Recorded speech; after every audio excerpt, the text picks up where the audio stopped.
right, hello, wine and drinking people. Time for more of what I've had to drink yesterday. Our friends from Chateau Saint Michel, Champagne, Wayne, and Eric from Antinor went to see us and planning a little big event.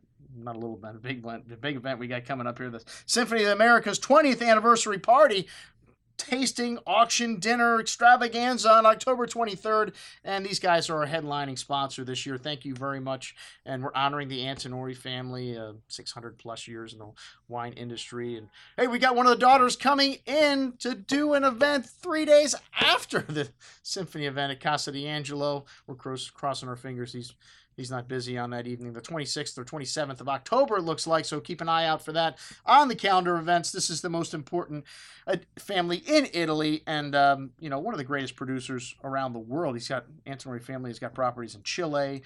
They've got California. They've got Washington State. Their Colsolari we sell a ton of. They moved into the Montalcino to make Brunello.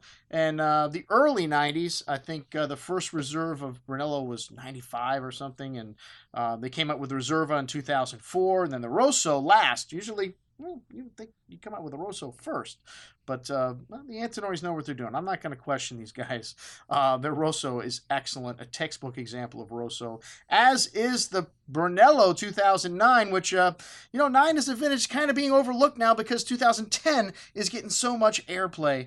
But, wow, this is a really nice bottle of Brunello, and, it's amazing what you can find from Italy. Still at around $50. We're going to put a special offering out on this wine, so $55, whatever, $56 it comes out to on our special sale here. But very forward and seductive, these 2009s, and very smooth tannins, very drinkable right now. Sangiovese is not as big and tannic as grapes like Nebbiolo, but still, it's got wonderful acidity, so you can keep Brunello for 20, 30 years or more in great vintages. These 9s are already showy, though. It's a vintage that you can drink young.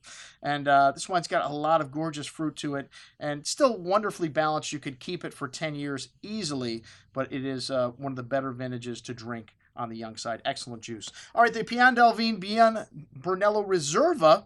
Vignaferrovia, and Pian Delle Vigne refers to the train station in the vineyard, and Vignaferrovia is the name of one of their vineyards there. And it's Riserva, you have to age an extra year. Usually it's a selection or a different vineyard site also, and this is 10,000 bottles as opposed to 100,000 bottle production, a much, much smaller production. However, they Corvin this wine in September and on the 28th, and we were tasting it on July 28th. We were tasting it on September 21st. And those Corvins don't work too good if you got half of a bottle left. And this wine showed a little bit of oxidization on the nose, a little bit of that beef stew kind of character, but still had some nice red berry fruit, some dried meat, some floral notes. Still a pretty complex array of spice and earth on the finish to this wine, and still some good fruit on the palate, but the nose a little bit diminished. We kind of got the idea, though. This is most excellent juice at $135. Just don't Corvin it for 2 months after you get to half of the bottle.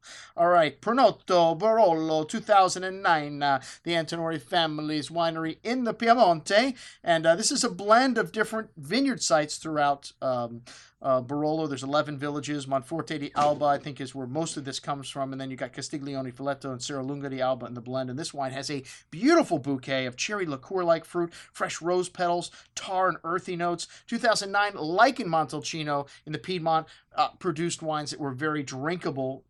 For Barolo, that is. Barolo's another wine like Brunello you can keep for 10, 20, or 30 years in a great vintage. This wine is big and chewy, a nice amount of forward fruit, and even though it's drinking nicely for such a young Barolo, this wine's got a wonderful balance. It'll last for 10 years also, but excellent juice. At $52.50, to me, relative value when you look at some of the world's greatest wines that you can find still top-level producers from Barolo and Brunello in the $50 price range. Wow, this is a great time to be alive and to be a wine lover. I'm your host, Andrew Lampasoni, signing off for the Wine Watch, saying remember, always drink the good stuff first.